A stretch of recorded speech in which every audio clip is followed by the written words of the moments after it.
Dad? Let's try it. Maybe try it without the metronome.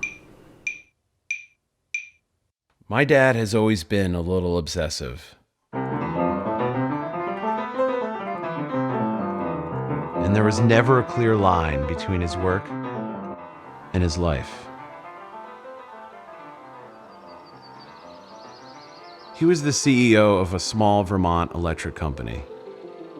And when I was 3, we moved to a house on a beautiful lake right next to a hydroelectric dam. It was like a mini Grand Canyon right in our backyard. And we played on it every day. We fished, we swam, and we looked for shooting stars. But Dad never let us forget that our lives depended on the kind of power that came out of that dam. And that it was part of this huge electrical grid that connected us all. By the time I grew up, I developed an obsession of my own with the growing debate around energy. In our day and time, increased global warming pollution anywhere is a threat to the human future everywhere. We know why we're in trouble. We understand the physics and chemistry of political power. Spending massive amounts of money to stop global warming is not a great idea. It loses jobs for Americans. Major business lobbies are running massive campaigns to convince the population that it's a liberal hoax. Technologies like wind and solar power have the potential to one day provide up to 20% of America's electricity. My view is that we don't know what's causing climate change on this planet. But what if you could capture solar energy? What if you could capture it in outer space, then beam it back to Earth? Sounds like science fiction, doesn't it? But of all the voices out there was one voice I knew was missing. The one I'd heard my whole life.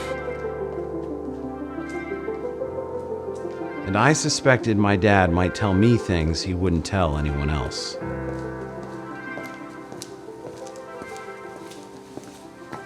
Hello, I'm Dave Hultquist, CEO of Vermont Electric Cooperative. Here to make your day.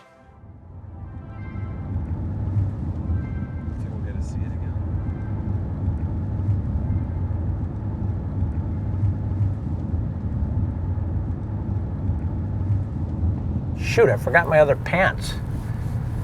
Why do you need another pair of pants? Because in case I wet them when I see this massive coal plant. Assuming we can find it. I would think you'd have to go left there, right? Yeah. Whoa, Jesus! What the hell was that? I forgot. Sorry. Forgot.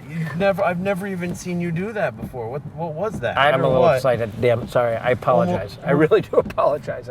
He's in the back with a huge camera, no seatbelt. Sorry. I'm a little nervous that you're even driving. Should we switch? No, I'm all right. I won't do it again. Oh, look at the transmission lines. Oh my God, this might be the spot right here. Look, check this out. Oh my God. That's it. That's the scene you want. Look at that. What a maze. I've never seen this before. That is a beautiful backdrop. Isn't that worth the drive? I don't understand why you're so excited by this. It's scary. That's because... I feel like I'm watching Terminator. Because like when you get excited and you see a massive car crash, right? You see that, wow. Let's go check it out.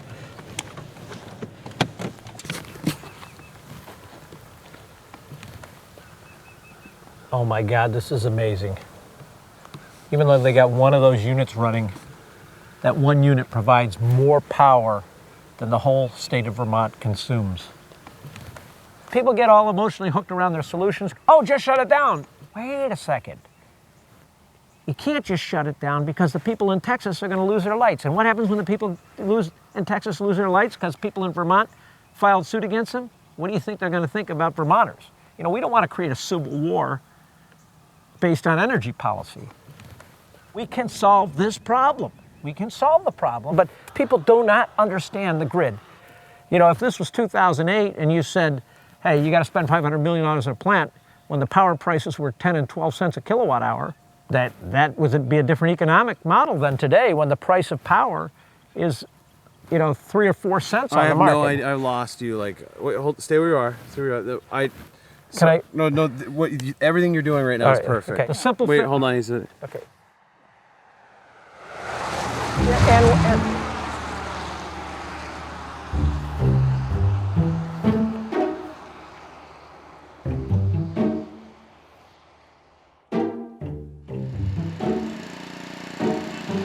For as far back as I can remember, my dad tried to get me to focus on the smallest details of the electric grid. if you zoom in on those elbows, you'll see how corroded they were. We're replacing with a poly insulator, which is a high molecular plastic. You have a lot more reliability on the power system. I definitely didn't understand what he was talking about, but I really tried. You can go ahead and talk to the camera if you want or anything. Like what we're doing? Yeah, like what you're doing right now. I'm trying to get a hold of Archie, one of our subcontractor crews, because we aren't able to get a hold of him on the portable. My dad radio. always explained the grid using all this inside baseball. So, could you simplify the grid for us? Let's start small. Okay, all right, small. Kindergarten, or the fourth grade. The grid is 100 million appliances, all wired up, taking energy from a single gigantic lake of energy. All the power plants dump their energy into this lake, and all the consumers pull it out. What makes this form of consumption, this form of wholesale retail operation different, is that the pouring in of energy and the taking out of energy have to balance to within a fraction of 1% every second. There's no other business like that. The grid is every power plant, every transmission line, every substation, every distribution line, every grid operator, every electric utility, every utility truck, every line worker, power pole, transformer, every meter, and everything that uses electricity in the developed world all together at once. It's the most complex human achievement in the history of our world. Problem is, most of our grid was designed around using dirty fossil fuels converted into electricity at huge remote power plants. And it still is. Fossil fuel generation is still only 33% efficient. That hasn't changed since the time of Thomas Edison in 1882. And you say, how can that be? 33%. It's as if you're making a meal for your family and 2/3 of the food that you're cutting up on your cutting board, you just throw it away. What other industry can get away with that? In some ways, we have the same electrical grid we had in the 1940s or 1950s. The meter, that gizmo that turns in proportion to how much electricity is going into your home, that's been around for 100 years. The power lines that carry high voltage through the countryside, some of them are 40, 50, 60 years old. Somewhere along the line, the electrical business, the electric power business, stopped being at the leading edge of innovation. And I don't know whether they can ever catch up.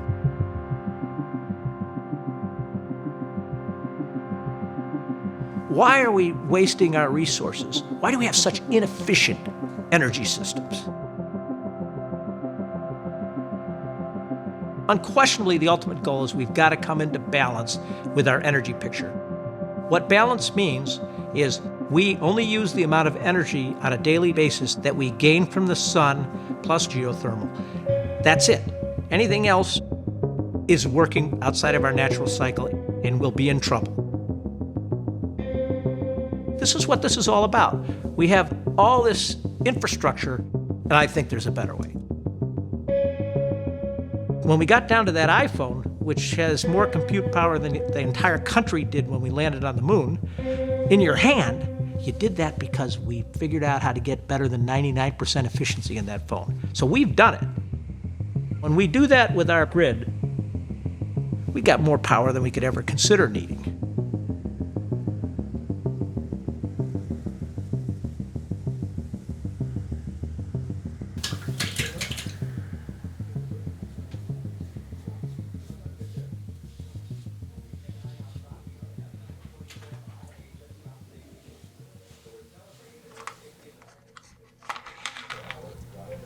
I gotta believe that flossing my teeth is not gonna make the final cut. You'd be surprised how I'm filming it. Changes everything. Pretty crappy looking coffee. Tastes like water.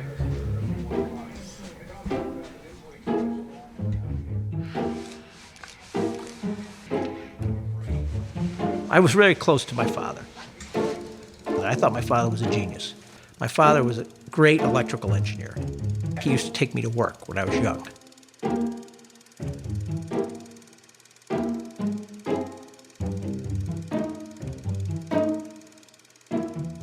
I became fascinated with electricity. Fire, fuel, energy. In fact, when I was 13, I was creating gas from manure.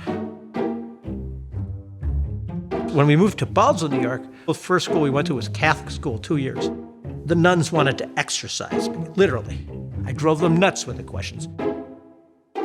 Baldwin was a small town, very tight-knit town, lots of things that were talked about, lots of things that weren't talked about.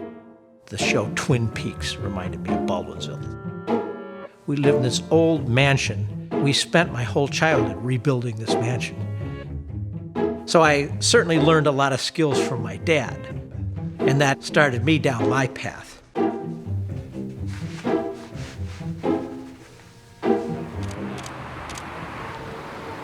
Take like a half step towards me. Look that way. Yeah, right there. No, that's a great shot. That's going on my Facebook profile. Trying to use every media form that exists to communicate the truth about the grid, including Facebook. Including your son. Right. Yeah, including my son. Hey, he's totally volunteered. Right. I don't know what I'm in for.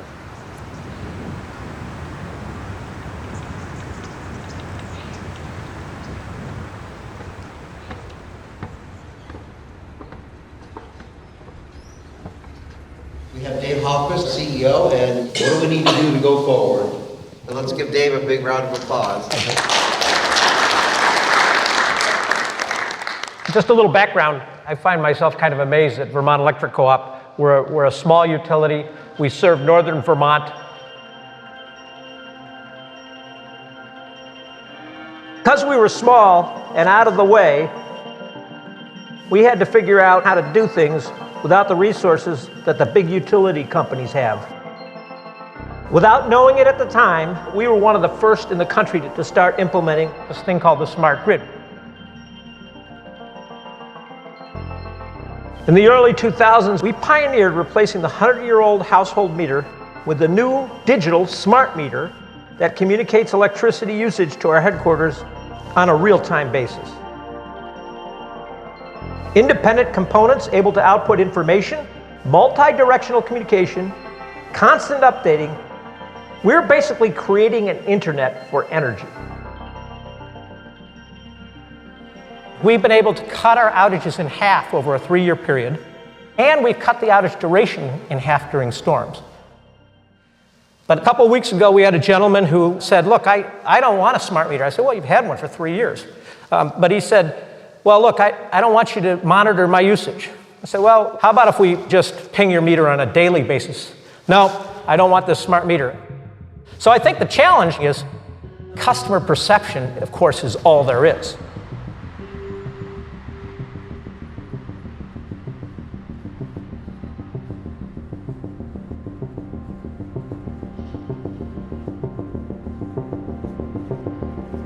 So all this technology exists.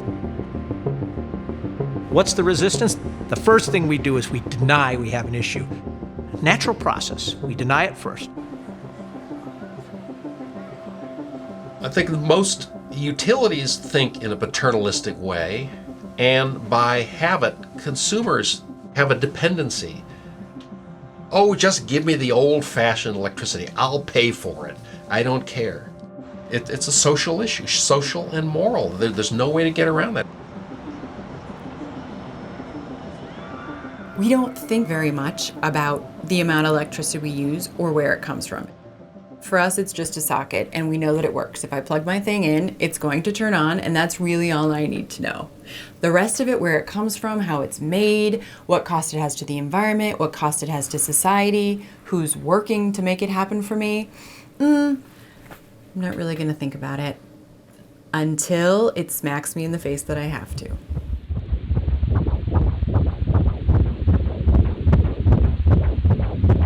I found out I was having a child, and I was staring at the ultrasound, and obviously hair standing up the back of my neck, all these crazy emotions and energy running through my brain and body, you know, this excitement of my child that's gonna come into this world. You the lucky grandma? I am. Is this your first one, or? Yes, it is. Cool. There you go. Whoa.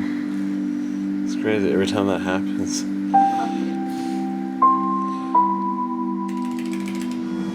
But this glowing machine seemed like it was from Star Trek. And it's like, dit, dit, dit, dit. Like there's even beeps, like as she's typing and pressing buttons and clicking, and it's humming, and all I can think about is, well, that thing must suck a lot of electricity.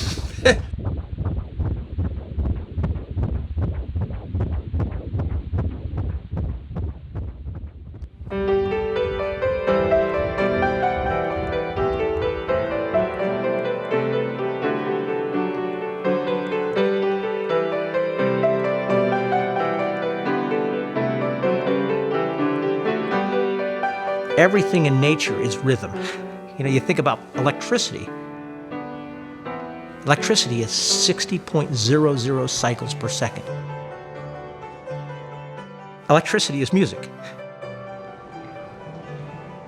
My dad traveled endlessly spreading the word about the grid. No audience was too small.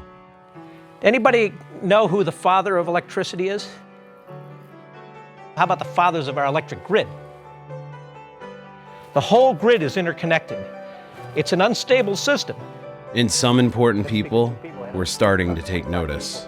The electric grid across Vermont's Northeast Kingdom will be more storm resistant thanks to a grant delivered today by the federal government. Vermont Electric Co-op is getting $11 million to upgrade its distribution system, install smart grid technology. Thank you everybody for coming. In 2005, we began to roll out what today is called the smart grid. It turns out we were leading the nation in that rollout. We didn't know it at the time. In a nutshell, as we walk away, what do you think of today? I'm proud and honored. We're going to do an outstanding job, and we're going to be transparent. We're going to be the most transparent organization. Dad also successfully partnered with Vermont's other utility to build a large-scale wind farm that would be part of a next-generation electric grid. And our son, Jack, was born. I live for future generations. I'm not living for me. I'm living for my children, my children's children.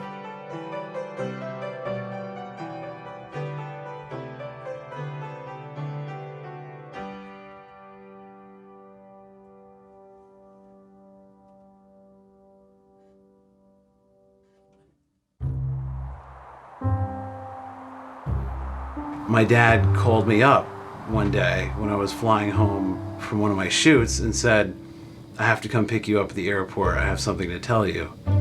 I thought something horrible was wrong, like he had cancer, or my mom was sick, or my grandma died. And we're driving, and we're driving, and we're driving. It seemed like forever.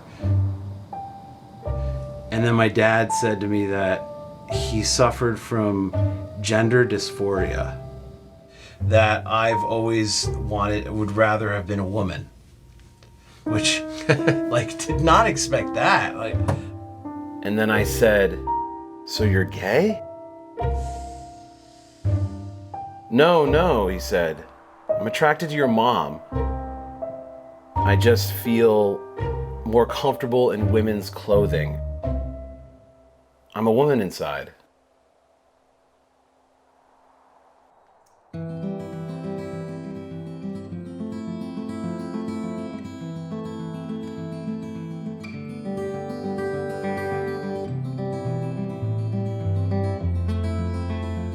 My dad had already told my mom and my 2 sisters. I was the last one to know.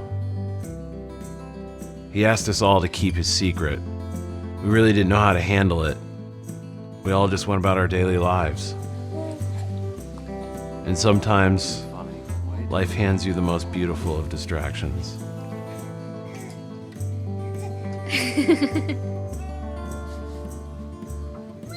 But as I started to find my bearings as a dad, I started to wonder how my own dad could have hidden this for so long.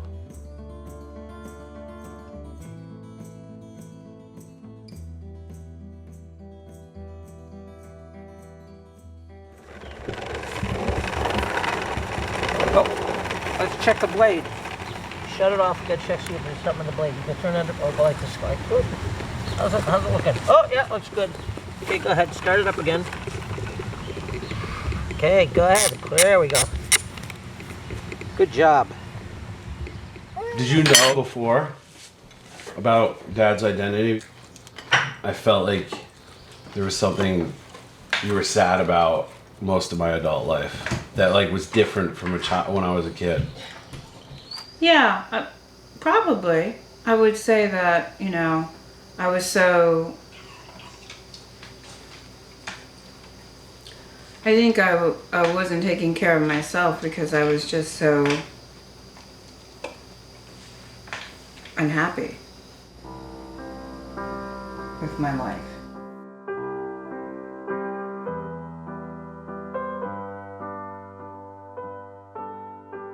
It wasn't until about 14 years ago. That makes you 16. You know, we're out cross-country skiing. And he goes, my New Year's resolution is to meet with this monthly group of cross-dressers. And I want to go to a drag ball. And I literally, to be quite honest, I didn't say anything. I didn't respond, actually. I was just shocked. Really was shocked. And I couldn't tell anyone. Who could I tell? Wow, like, why didn't you tell us? Because I didn't want to destroy how you thought of your father. Oh, hot. Yeah, hot. Hot. Oh, hot. Ooh, hot. That's hot. I was afraid. I was afraid that he would lose his job and, you know,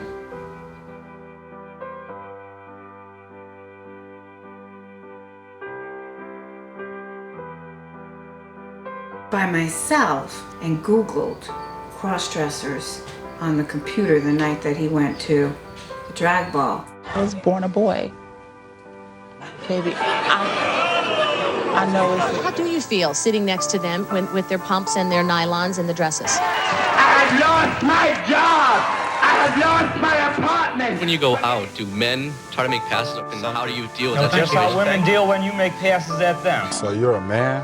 No, I'm not a man. I was born a boy. Freak! A freak? I have been beaten. I have had my nose broken. I have been thrown in jail. Freak! Terribly unfair of you to have married women in your life. I think my husband looks terrific. I think you should go see a psychiatrist. Male, female. And this is where you are.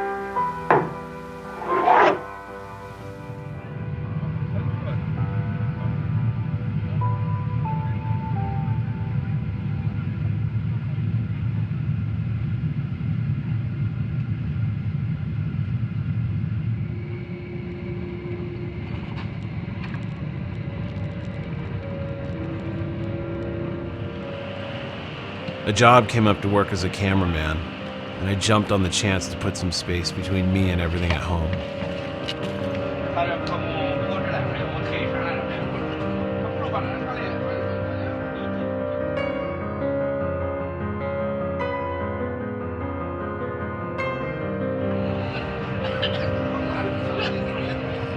But as soon as I got there, I realized there was no escape.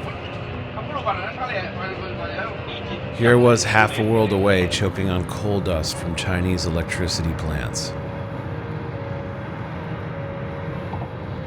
New research published by a journal of the National Academy of Sciences is blaming China for at least some of the air pollution on the American West Coast. One professor from the University of California made the point that a lot of the manufacturing going on in China was outsourced in the first place from the U.S., so we're paying for it twice.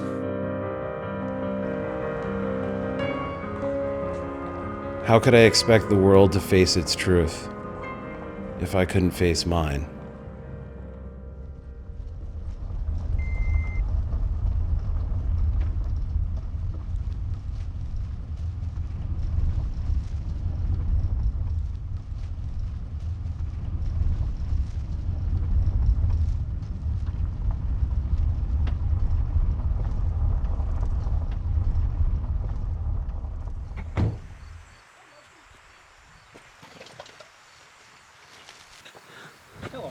Hello.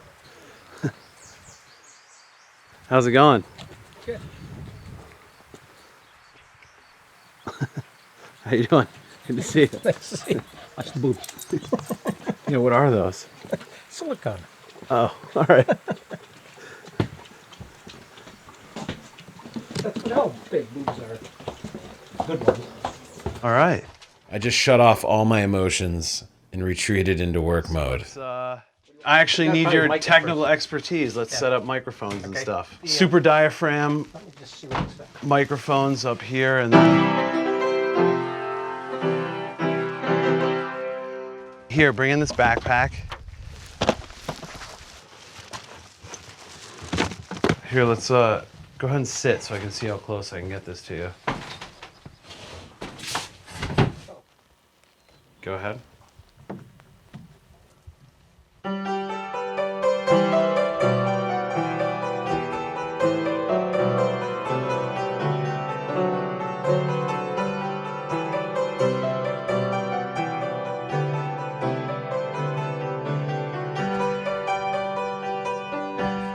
He told me to call him Christine.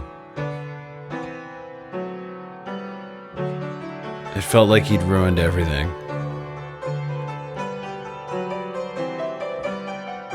I couldn't take him seriously. I didn't think I could ever look at him as my dad again.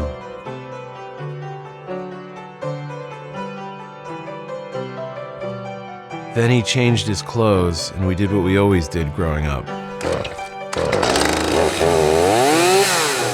A little weeding in the backyard. Maybe he was just trying to make it easier for me.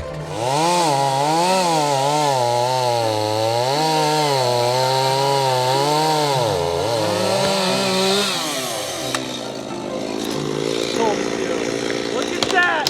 Woo! That's what I call geometry.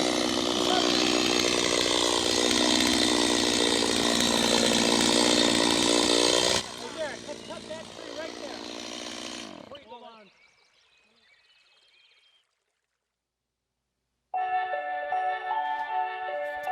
Even months later, my dad still hadn't told anyone outside of my immediate family. Did Santa come?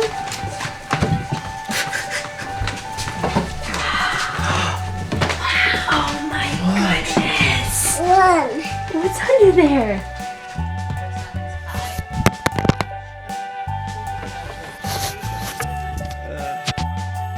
Merry Christmas. Love you. Like a lot of families, Merry Christmas. we faked it during the holidays. No problem. Whoa! Topia. The bear. Bear. Bear. I had to keep lying to everybody. Yeah, it works for Noah still. It was hardest with my in-laws, especially Shep. It's easy to say that, well, you know, green energy will produce new jobs, but they won't be in the same place. And those little communities Yes, in of course I places. believe in climate change. I believe we need to do everything we can. But at the same time, that doesn't mean that also means we need to be equally responsible to help people like those people in Kentucky, displaced workers, find jobs. Yeah, and it's hard. And then Shep gave me the best Christmas present I could have imagined. a trip to his research station at the northernmost point of the country. A place I'd seen in countless documentaries about climate change.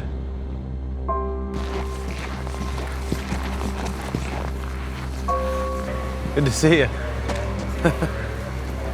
How you doing? Good, how are you? Great, I'm psyched. How you been? Welcome to paradise. Shep and his team collect air samples in a small plane, used to assess the climate's timeline as it changes.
There's no place quite like this, because on one side of the plane you can see the sea ice melting and breaking apart. And on the other, the fossil fuel infrastructure that's causing the change.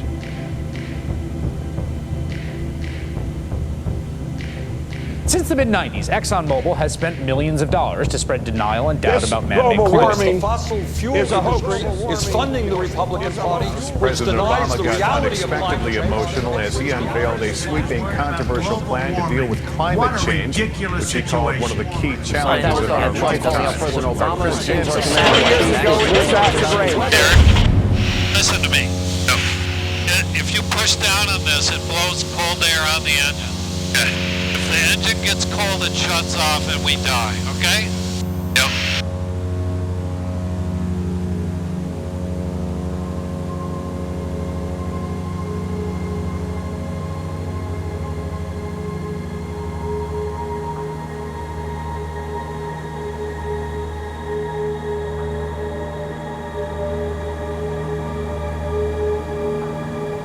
You know, you gotta have some perspective.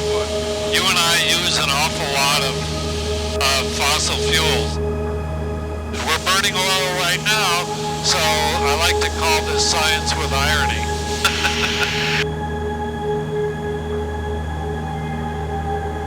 Climate change is only insidious to the extent that humans don't really like change very much because it interferes with your plans.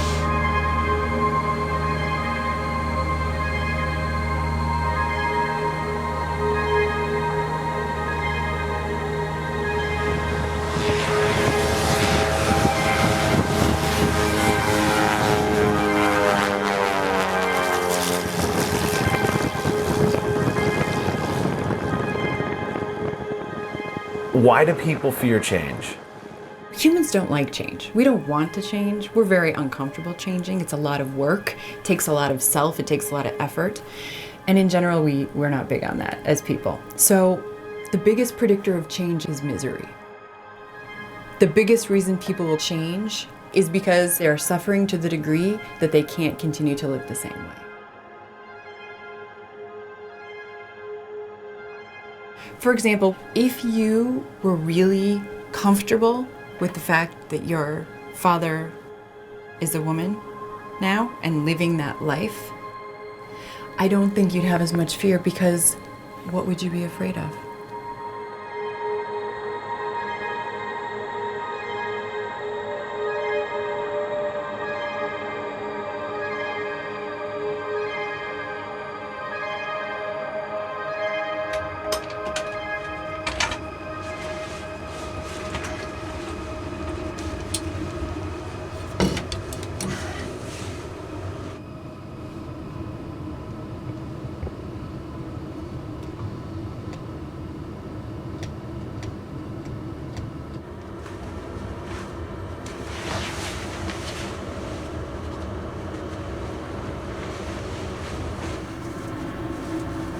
when I'm doing this? Yeah. Oh, okay, good. Didn't know they could.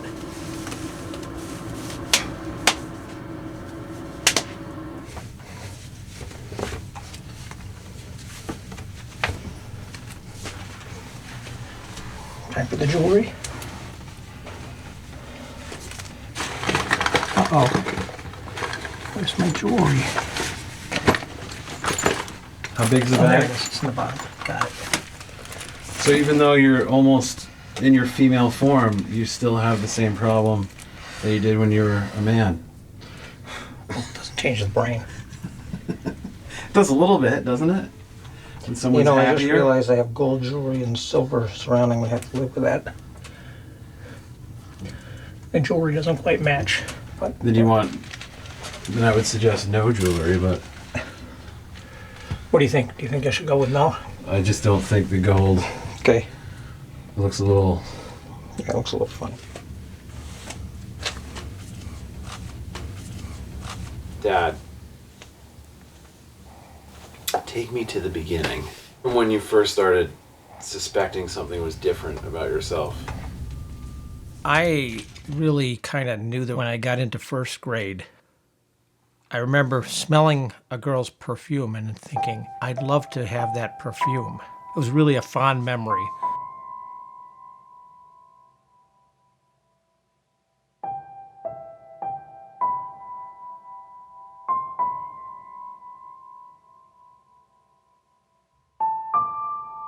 I had this whole scheme set up where I would have this other life, and then you and the kids would be around and I would be this man.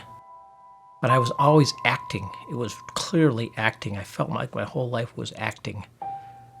I was just playing a role that I think people expected me to play. When did you decide to come out? What happened was when I started approaching 50, I really started to have suicidal thoughts. I was having suicidal thoughts on a regular basis. It was difficult coming out to your sisters, but it was most difficult coming out to you.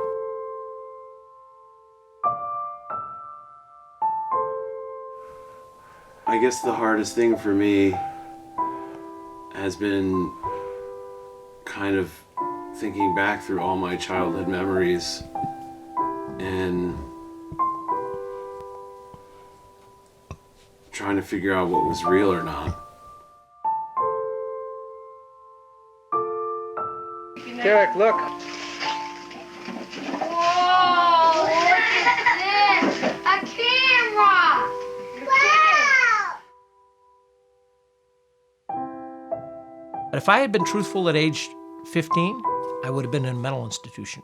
They put people in mental institutions when I was 15 for being transgender. If I was truthful at age 20, Pat wouldn't have married me. I wouldn't have had you kids. So it's almost like you can't change. You can't go back and change what happened because there's so much good in what happened. And there's so much struggle, and everybody has struggles. So I don't think my struggle's special. And regarding, the whole transition, where do you feel you're at and where do you want to be?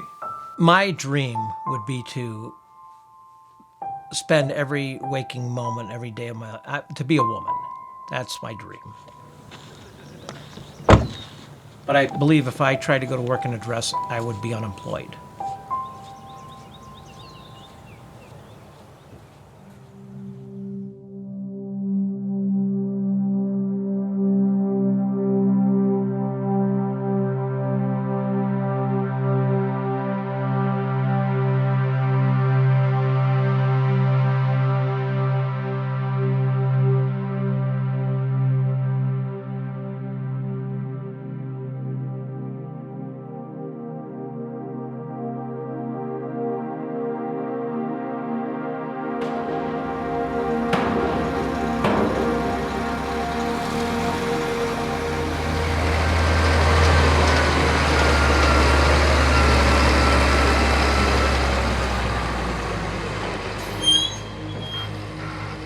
When you look at mining, manufacturing, construction, and operation, Wind has the least carbon footprint of all energy sources. So from a carbon standpoint, it's a beautiful thing. You're harnessing the power of the wind. So it's got some great positives. But then, of course, from a negative, the wind towers are huge and massive, and we're putting up on these mountaintops. Its impact is tremendous.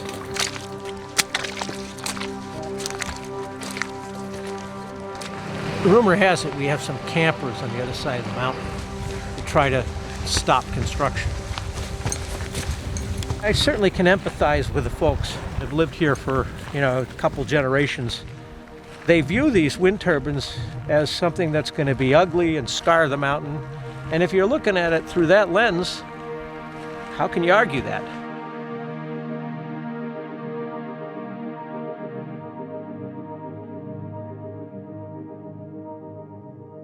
Wind turbines, I've been through wind farms before. It's going to be just insane. It's going to be a New York City skyline going all the way down there. What we need are more projects like this in order to believe that this town can turn its back on people's lives. But remember, this is a democracy. For real estate values, it's just, I feel so betrayed. We live here, we are custodians of this land. We look after it, we pay taxes on it, and when anything decides to get changed, nobody consults us. So far, all you people are doing is hang around the wall now. Right? But people don't think we have some say in it. Listen, you're becoming far too violent for me. It's that's not going to get you anywhere. Yeah, well, you ought to come and live where I live. You son of a bitch.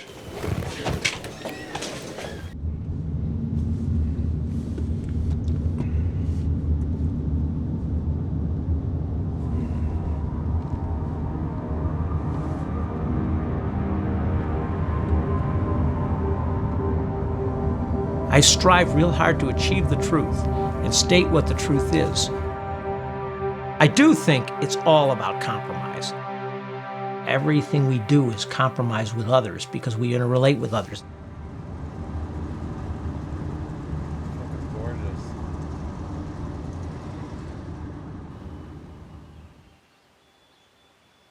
So I came across this whole album, and this is where we were like 30. 30, so you're my age. You're very nice, Dirk. You didn't say, wow, Mom, look how thin you are. What? That was very nice. I was small. This picture always gets me because I think that might have been Dad's favorite. Oh my gosh. He was over the top thrilled. When I went to the thrift store and said, I'm looking for a prom dress, and I'm holding it up, and she goes, well, what do you think? Are you going to get it? You want to try it on? I said, oh, it's not for me. It's for my husband. She just looked at me. Well, little did I realize. Little did we know. Well, I've been in therapy for 3.5 years.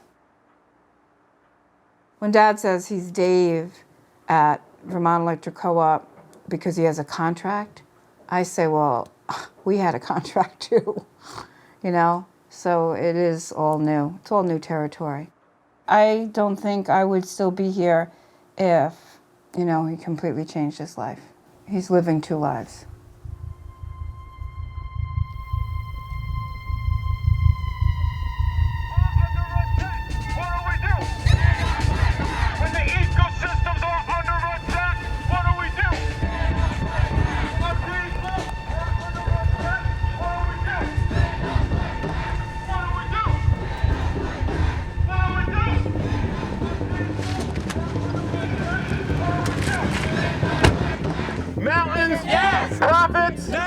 Well, here at home, another environmental controversy shows no sign of fading. The question involved big turbines on some of Vermont's mountains. Are the energy-efficient benefits really worth the cost? Some there were fighting back today. Turn those fucking trucks around! Wind power is intermittent. It is not a stable source of power. So there's this psychological thing that I'm realizing because of myself. When I watched and flew over this when they were building the road with a helicopter, I was kind of starting to flip over and say, I'm not really excited about this project. because I've never seen anything like this before. I'm not used to it. America did all kinds of infrastructure projects up through the 60s, and then in the mid-70s we kind of stopped building infrastructure. So Vermont's not used to big projects. Oh, by the way, if you say no to a project like this, you're saying yes to a coal project.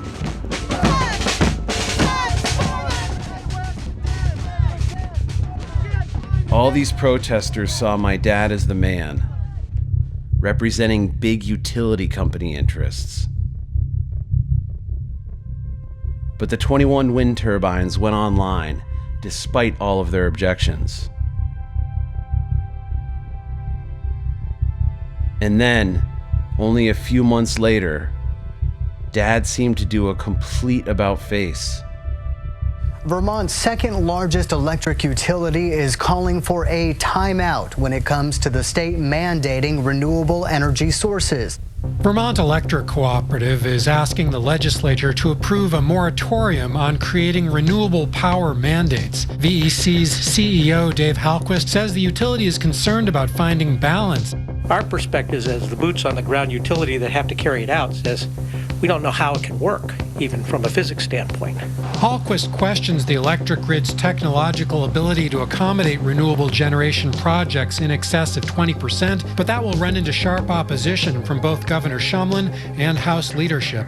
Folks are saying this is where we need to go, so you better figure it out and you better commit the resources sooner than later. You can't get to 90% renewables with today's physics. Can we get to higher levels of penetration by making investments in our grid? Yes, of course.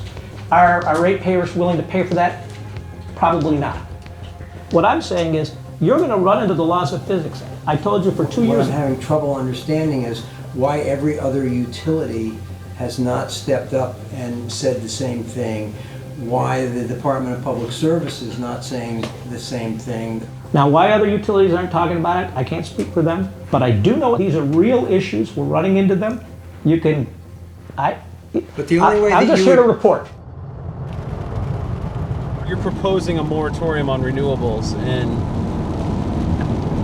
the time we filmed before that, the wind farm was completing and you were very excited. I'm somehow more confused. Does that seem appropriate? The reason I want to put a moratorium on renewables is so we can take the time to figure out how to integrate them with the grid. Because if we don't do a moratorium on renewables, it's going to slow things down. By taking a time out and figuring it out, that will speed up the adoption of renewables in the long term. You're talking to a scientist.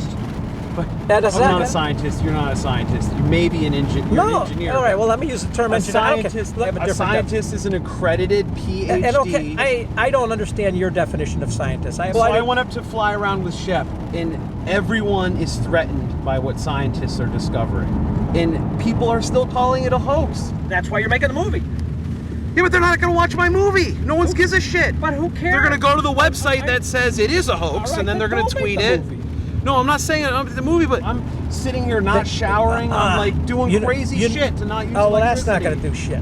What really, and that makes you feel better, but that's not going to do anything in terms. This is not a problem that you can solve individually. We either, as a society, are committed to solve this problem, or we're not. That's it. You can't solve the problem. I can't solve the problem. The only people that can solve this problem are us. That's what. You don't have to just dismiss me. I'm just. Well, it's just you said that before. It was just that I didn't want to listen to him about anything. That's the death of the grid right there. Is that what that number is? When that fills up? No, that's just our peak. What if I organized a thing where I had 1 million people turn on AC at the exact same time on Twitter or something? Skip the what ifs. We can do that over a beer. No, I'm not saying a what if. Okay, let's get this done. No, I know. We argued everywhere. Because when I first... I was just so mad that he wanted to stop using renewables. I'm going to be significant. Right? No, well, the problem is you're in this binary place, and that's not working. I'm not in a binary place. I'm saying if we take a step in a direction. What the smart grid does, it'll help us become more efficient, and we'll use our resources better. But that's what I started the conversation, is that we're going to start using less fossil fuels, and you got mad at me. No, you that's said, why I'm getting frustrated. No, you were. I don't even think this argument's worth it, because what I was That's the whole point of the movie. So just wait, it is worth it. No, and you're getting frustrated. Derek, I don't want to use your scenario. I want to talk to you. So will you just be quiet for a minute? Sorry. Yes. It's unrealistic to expect people to stop using power and only use it when the wind is blowing and the sun is shining, because that is not going to work. It might work for what is it? What's that? Can you explain to me, like, what is it about society that makes you a little bit nervous in your job? And like, at this point, I feel a little bit responsible for what's about to happen, because I've made this movie and sort of working with you and family through therapy, have decided that we are going to allow this story to be told publicly.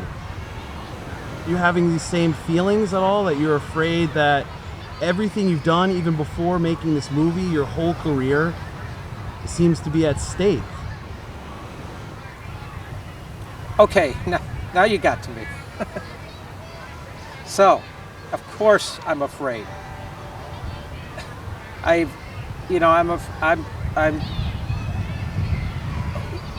afraid that nobody's going to take me seriously as transgender, and I've worked so hard, and I have so much trust in the utility world.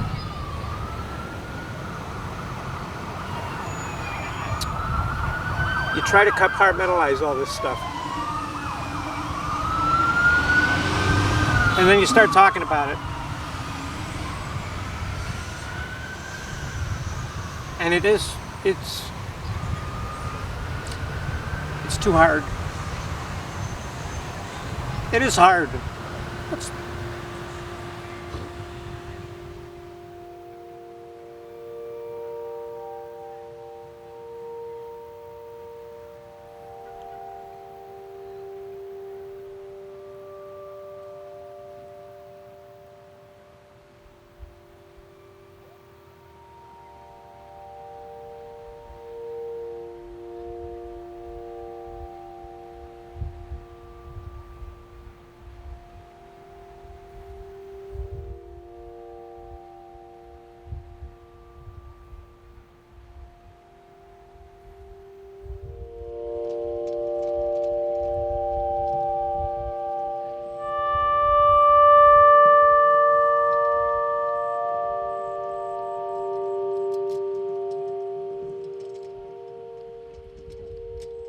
We shouldn't keep pounding the utility.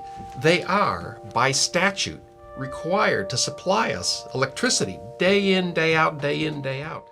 They have to meet supply and demand year after year, week after week, day after day.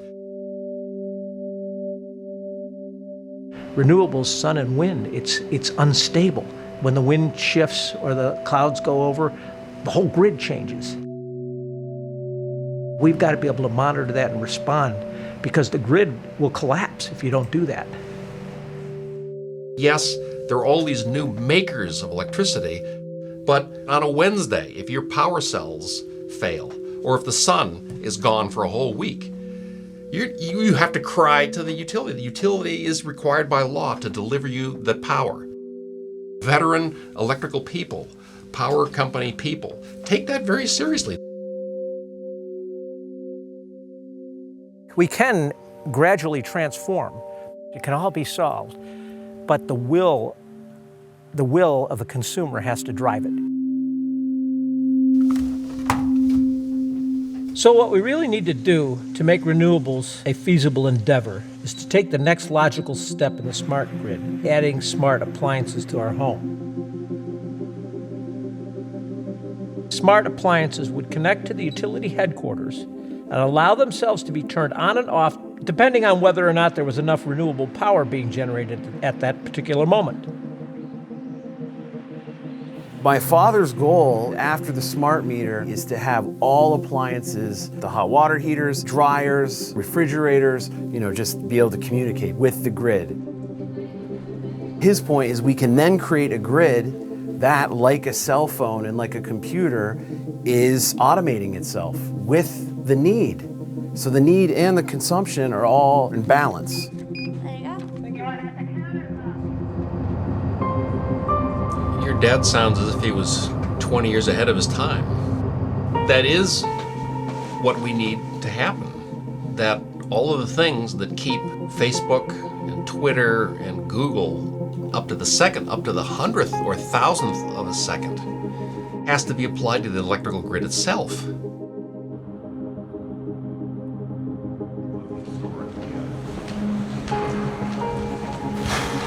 There's such tremendous opportunity to solve some of our grid problems, but the first thing that we're going to do is make sure that we have the laws right.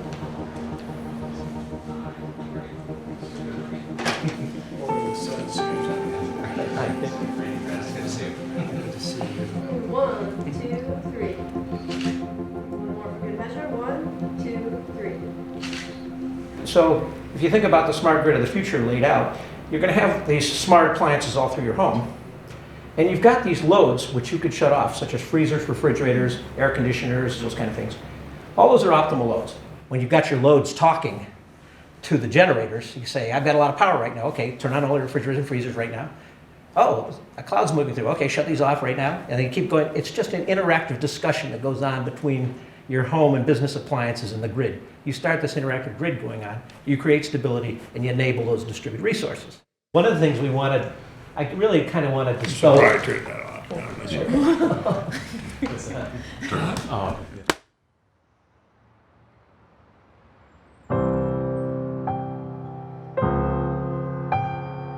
So the idea of giving the utility companies the ability to turn your appliances on and off hit a political nerve. Most lawmakers don't even want to be on record discussing anything that has the hint of privacy concerns. Tell me about the smart grid. Why are people concerned with their privacy?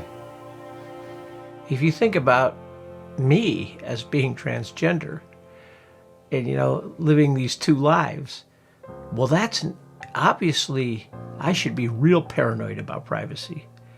Because think about the exposure of being transgender. Yeah, but how does electricity and using appliances have anything to do with what you're doing? You use the word privacy, and privacy for me would conjure up, people are going to find out I'm transgender. You have a inherent built-in fear response to privacy. Now, that may be generational, you kids all who grew up with Google and Twitter and all these other social things, and you're running around with your iPhones since 2005 where everybody's tracking every move you go. Maybe that's not even an issue for your generation. They would do in small runs of 2 or 4 hours. But there was one guy in DC who always got behind unpopular legislation, especially if it meant fighting climate change. Hello. Do you guys walk around with your TV cameras running for president or what?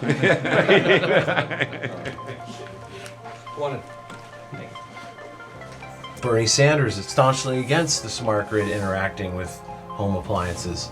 Enormous, undreamed of amounts of information are out there. By and large, the privacy rights that we have on the books now were written years and years before the development of the technologies that we see right now. The smart grid, it's on standstill, and now my dad predicts it'll be 10 to 15 years from now, with all the bureaucracy and red tape, in order to allow the grid operators into the home. It's just the next step in automation to further make it better and more efficient and less wasteful. Do you even know how many times your hot water heater turns on or at what time during the day? That's what I ask people. So, I don't either. People are starting to understand that there's a price for sending fossil fuel carbon dioxide into the air. They may not want to alter their habits. I consider myself pretty prudent and pretty conscionable when it comes to saving energy. The more I think about it, what if life gets 10 times more automated in the next 10 years? Certainly your privacy is going to be hung out there to dry in public, and maybe I don't want it to be. My opinion is yes, you can have privacy, but there's a price to pay. What's the price? The planet is sick. It can't take the carbon from these fossil fuels. We have to stop. Tomorrow, if we could.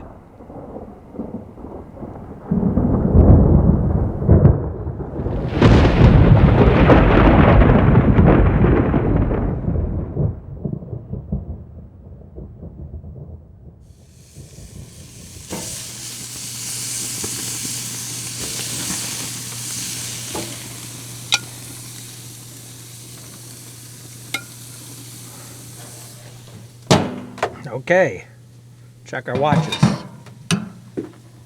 6:37. How long do you think? I would say 13 minutes. It's pretty funny, you have a hot tub. What a waste of energy that is, huh? How much does this use, more or less than the house? Probably use an equivalent as the entire house together, just to satisfy this need for peace and tranquility. Okay, shall we say grace? Name of Father, Son, and the Holy Spirit, amen. Thank you, God, for the world so sweet. Thank God for the food we eat. Thank God for the birds that sing. Thank God for everything. Amen. Amen. We went to the doctor to find out the results of a bone scan and an MRI. We know I have cancer because he found cancer in the biopsy. In the left the prostate. It went Left into the prostate. nodes. So he tells me that I'm in a very dangerous place and we need to take immediate action. I said, what's the action? He said, and he kind of worked up to it. I could tell he was nervous about it. Ultimately, your testosterone is killing you. We have to do a bilateral orchiectomy. In layman's terms, it's called castration. Wait. There's a 90+% chance that this will cure the problem. Now couple that, what gets interesting is the fact that now I am transgender. When you go through feminization hormone techniques, you take a testosterone blocker and then you take estrogen. Now I don't have to worry about the testosterone blocker because I'm not going to have any testosterone. All I have to take now is That all estrogen. testosterone's made in your testicles. That's where your testosterone comes from, your testicles. Where you going? This is stranger than fiction. This is really insane for me to digest. And I'm just your son. Like, I knew it was killing me mentally, but I had no idea it was killing me physically. You know? Dad sees this as a gift from God. A God wink. Am I right? Yeah. last time I spoke to you, Mom, that you said that if Dad took hormones, which is way less of a step than this, you wouldn't be okay with it. Yeah, but this is cancer. This isn't like a chosen take my testicles because I want to be more transgender. But, he has cancer. But you're saying that it's okay if he gets his testicles removed because of cancer, but if he got rid of the testicles because he wanted to, it's not okay.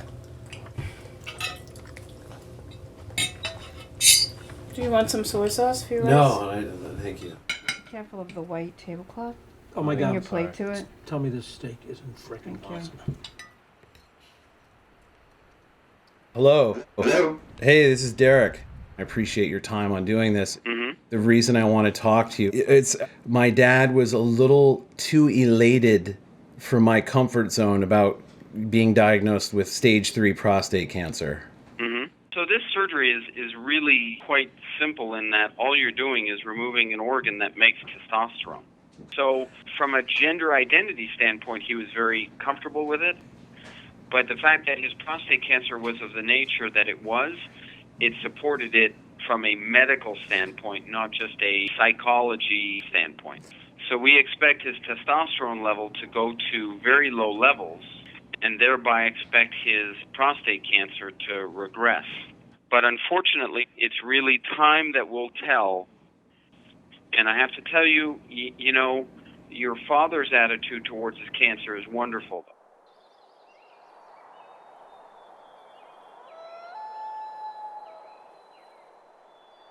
So my dad got the surgery and went right back to work.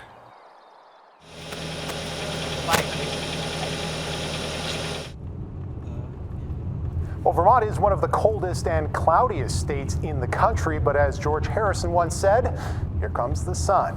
Vermonters are going solar in greater and greater numbers. Is there evidence that this is a growing trend in the state? Yeah, sure there is, Mike. Statistically, last year, something like 30% solar capacity was added in Vermont. I don't think anybody's really thinking about what the long-term grid looks like. You know, we really can't just arbitrarily put renewables anywhere people want them. You got to think about the grid impact. A green initiative could cut into the cost of housing prisoners in the Green Mountain State. So it's good for the environment. It's good, clean, green, affordable power. UVM announced plans to become more solar friendly. The birthplace of Vermont may soon be home to one of the state's largest solar arrays. You're either going to be all for it or you're against it. But you can't be in the middle saying, let's think about how we're going to do this and be intelligent about it.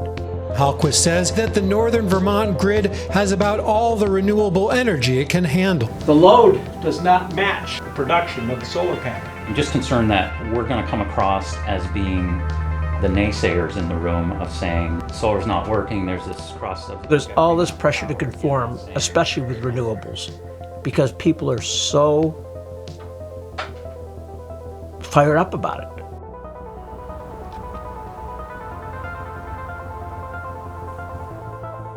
That's right. Okay. These guys are bored. Okay. The governor calls it the biggest utility-owned solar project in the state. The Next Generation Solar Project will create a 5-megawatt solar array. I think David's initiative and his ability to be innovative and work together gives me great hope for a job-filled, green, clean future for Vermont. So thank you, David, to you and your team for making this possible. Okay, welcome Governor Shumlin and invited guests. Vermont Electric Cooperative has a long history of providing energy solutions to northern Vermonters. We know that solar power does not have to cost more anymore. You're going to build the solar project, even though you know it's not going to work right away. Well, it's not going to work correctly, of course. As we get, it's not this project itself might work, but we're continuing to introduce more and more problems to the grid, more intermittence. Here's the thing that's really confusing to me. You seem to have flip-flopped like so many times in this documentary. I see you flip-flopping. That was a very strategic flip. And the reason for that was because they won't believe me until they see the problem. In other words, if I come in and I say to my membership or to the state of Vermont that I need $50 million to fix the grid problems, I say, I'm not giving you $50 million. You're not going to raise my rates.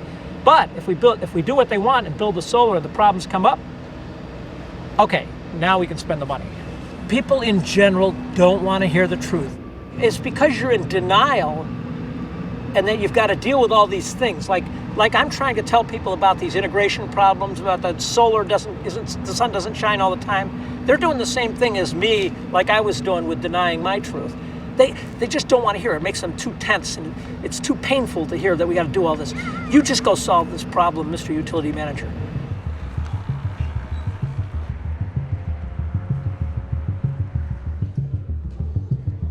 Anytime you have to admit something to yourself that's painful, that's really hard for you to admit, you're going to want to deny it.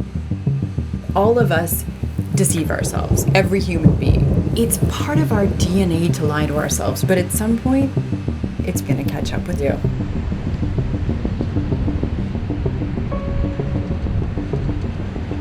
Climate change is so large an issue that all of society can't grapple with it, much less individuals on the street. They can't grapple with it, and well, surely our elected officials or the power company, they'll know what to do with it.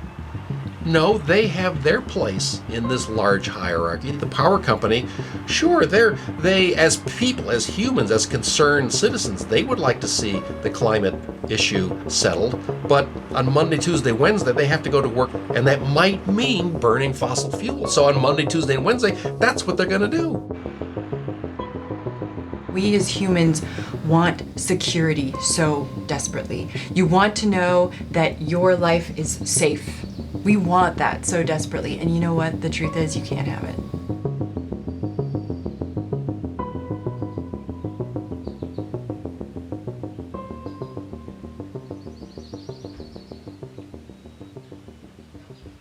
I have no idea really what is what is happening. I thought I married a man, and I married a woman. But now I've grown, and 4.5 years of counseling, it's been a good thing, you know, but I can't say, I really don't know where this is going to end up. I'm living each day, and I'm still here. Well, is there a story of why you fell in love with Dad? When I first met him, I thought he was totally out there. And to think that I ended up marrying him is kind of not what I would have. Well, then what was it, though? Put What down. was it that made you fall in love with him and want to marry him? We were watching a movie one night, and he just reached over and he took my hand. It was interesting. It was like the first sign that I knew that he was interested in me. It was subtle. And he was a great lover. I didn't mean to. You didn't need to hear that? That's fine. I didn't mean to hear that. Well, I would have to say, I mean, you don't want to go there, but that weighed a lot into my decision. Oh. Let's take a break for a second. I gotta check my focus. No, you did it, Mom. You made me more uncomfortable than you. I'm like all flustered now.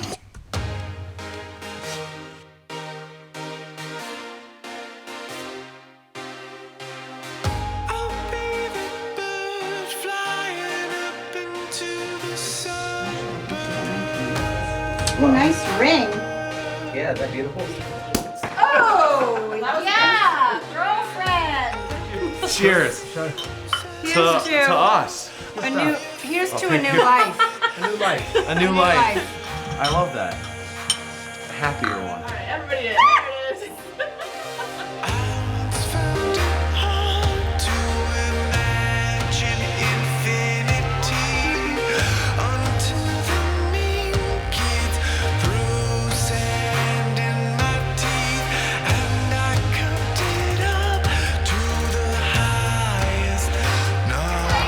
Things just get wilder and wilder here at the drag ball. What's it like being here today after all that we've been through? A little bit anticlimactic.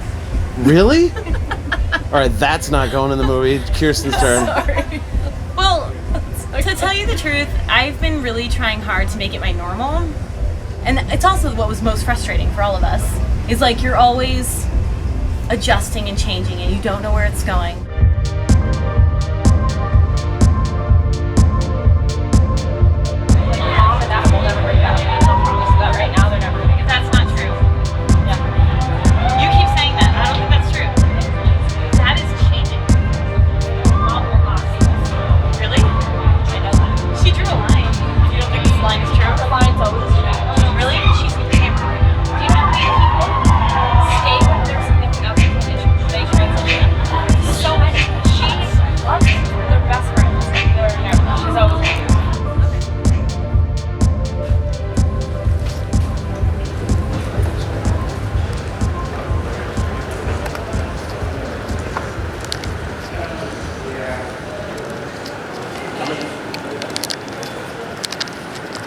Before we on it. Yes, floor.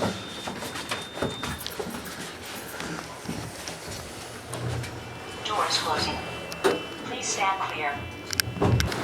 It's gonna be all right. Doors opening. Okay to enter. You know, it's funny. When you're waiting for news like this. Dude, it's gonna be good. Yeah, but even if it is bad news, why would you get anxious? But you are. Yeah, because anxiety doesn't make any sense. You know what I mean? Morning. Good morning. Sorry for the wait. So, you're feeling well? I feel great. Your PSA is now 6 point, it's actually 7. Told So, you. it's the lowest PSA you've had since I've been I've long- known you. Yes, it's a long time. Thank you. So, I think you're doing the healing, not me. Well, yeah. Did the work. So we have a progressive decline in PSA after surgery. for prostate cancer. And, that's starting from a high of 275. Today's news is stellar. Attitude and activity are the world's best chemotherapy. Make use of it. Well, that's good. You got the good attitude, so. That you do. Yeah. We had this big cancer scare. The doctors say it's in retreat, it's gone. But it's kind of a reminder that any one of us can be gone from the face of the earth.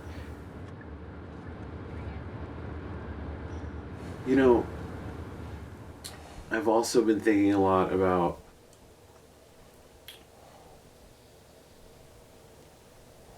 if you compromise your identity, that seems to me like a death sentence. If you can't be who you are, that's going to always be painful no matter what, even if you can be for a few hours a day. That seems to me like a compromise that's not possible. The same thing with renewables and fossil fuels. Using some fossil fuels as a compromise is still, some scientists argue that even if we stopped right now, it's still a death sentence. I agree. I think, when you tie it to the environment, it makes a lot of sense. I'm tied to myself is a little more complex, because I'm trying like hell to compromise with everybody around me and my identity. But when you put it in the environmental context, Jesus, that's pretty important, because I do think we're compromising the planet, and it's a death sentence. So I just don't understand how you can continue to compromise.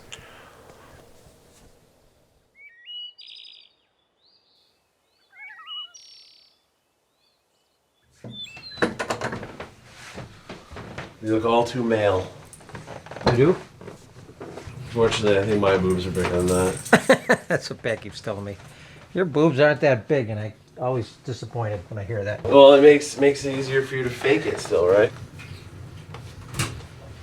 I'm done faking it. I wonder if that's how we all feel throughout our whole lives. Or is it unique to me?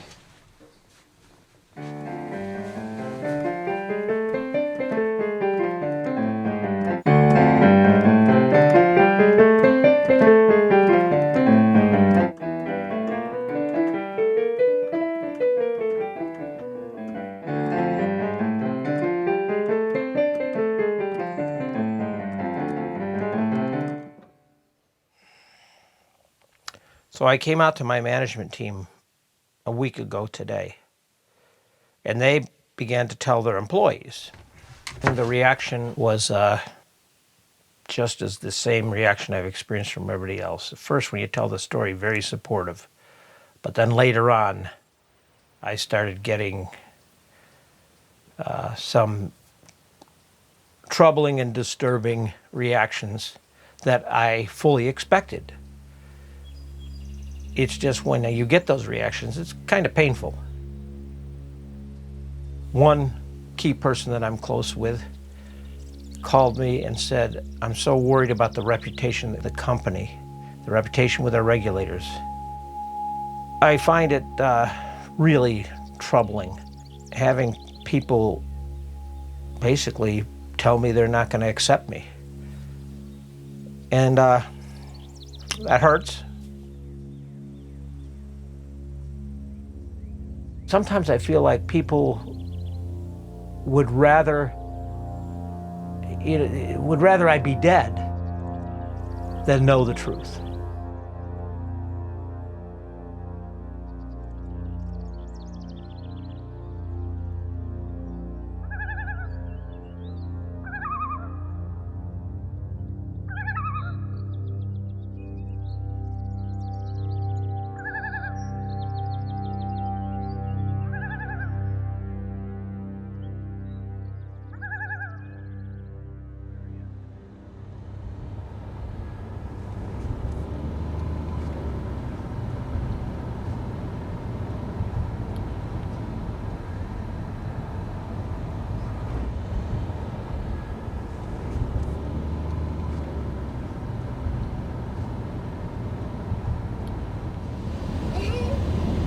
Look, they're working up on the wire. See? It'll be interesting to see when your child deals with it. That's Right. when the real change will come. He'll see his grandfather be a person like that, and it'll just be a natural part of your son's environment. And thus, society widens the moral compass. What would you do if you felt you were born in the wrong body? Most transgender Vermonters keep their identity hidden for a lifetime. For a high-profile CEO in Vermont, the secret nearly killed him. He thought about suicide, worried revealing his true self would cost him his job, his marriage, his family. But living in the shadows became too much to bear. So tonight, he is sharing his story exclusively with Channel 3 News of going from he to she. Everything you say can and will be used against you. Yes, I realize that.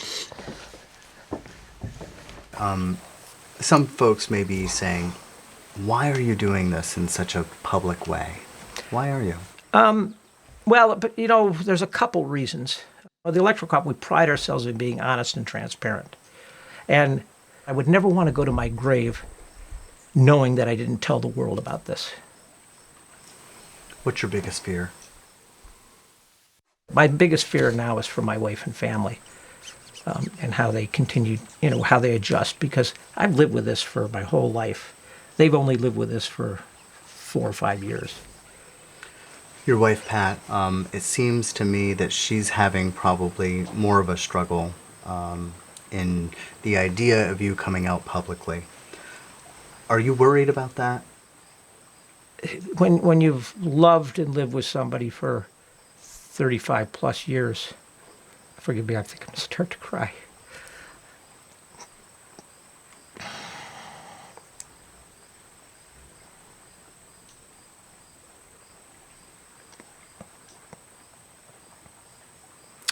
I love my wife dearly. And it's not a love. I don't need to hang on to her. I just know that she's been amazingly supportive. But I'm not the person she married. So courageous. Yeah. It was a great story. Thank you very much. All right, Dan. Well, we got some cooler weather on the way. It's been a warm week so far, pretty humid as well. Oh my It's God. a little bit on the muggy side at 61, with relative humidity of 68%, moving from the north at 5 miles per hour. Let's check out the temperatures elsewhere throughout the region. Night and into tomorrow, feeling a bit more comfortable out there as we head into Friday. Now, in the meantime, we've got some rain showers out there, especially from the Northeast Kingdom down through parts of Washington, Addison, Rutland counties, and our southern counties, including the Upper Valley, seeing some rain showers, and it's pretty steady at times.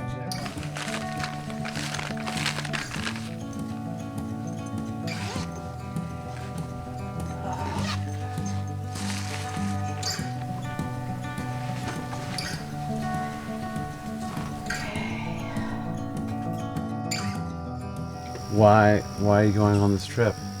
Because this is Pride weekend and I'm not interested in participating. I have to say, I was almost borderline ready, and I feel stronger. It's important that I enjoy life the way I need to enjoy it, with your father and without him.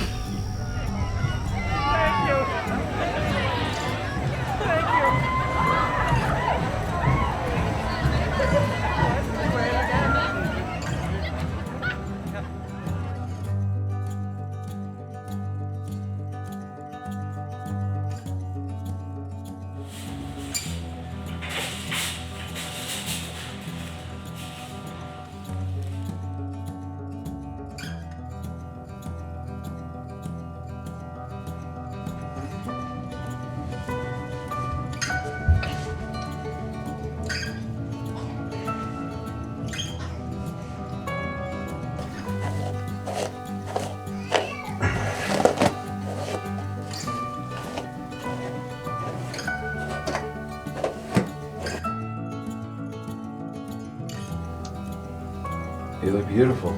Thank you. I feel beautiful. You ready? I'm ready.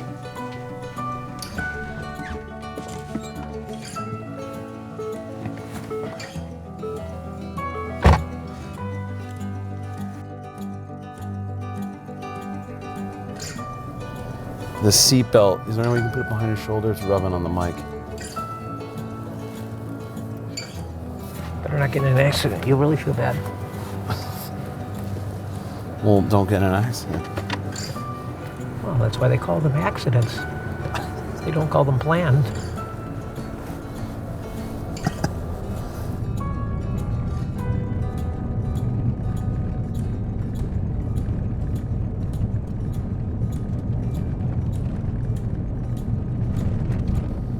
So you're changing your name and you're now going to work as Christine. You are a woman forever. This is it. This is the first day. I guess you've always been a woman, but I mean, Yeah. But to the rest of the world, they're going to see Christine for, well, the rest of the time I'm on this planet.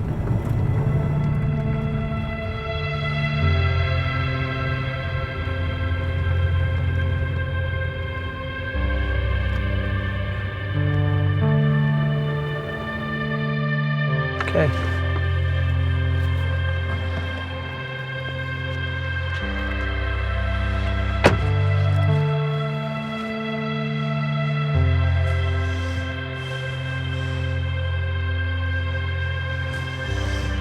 Hey, we're here to say bye. Oh, I didn't know I could. Proud of you. I love you. Love you too. Hug. I'm proud of you too. Good luck. Thank you.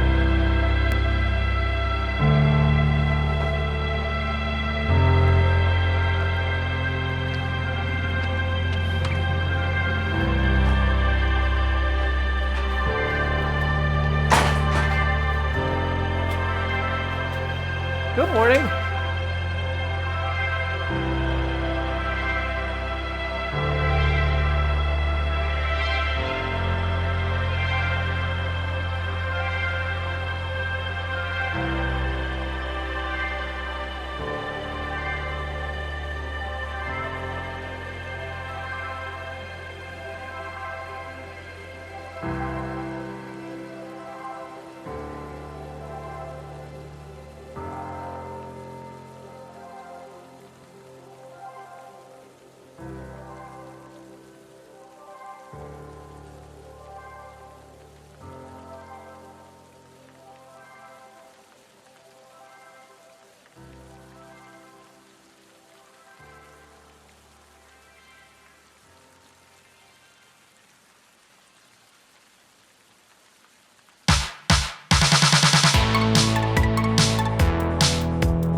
It's a new electricity. It's a new electricity.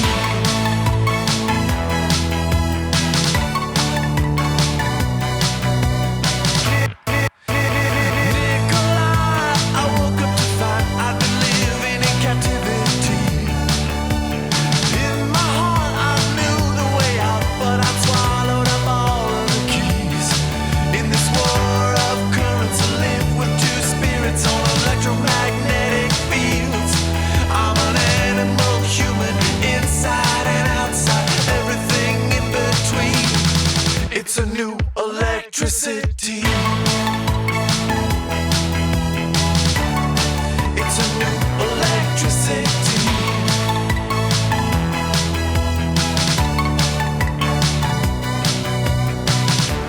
I've got a feeling, Nikolai, someday we'll find a new source of the light, in this war of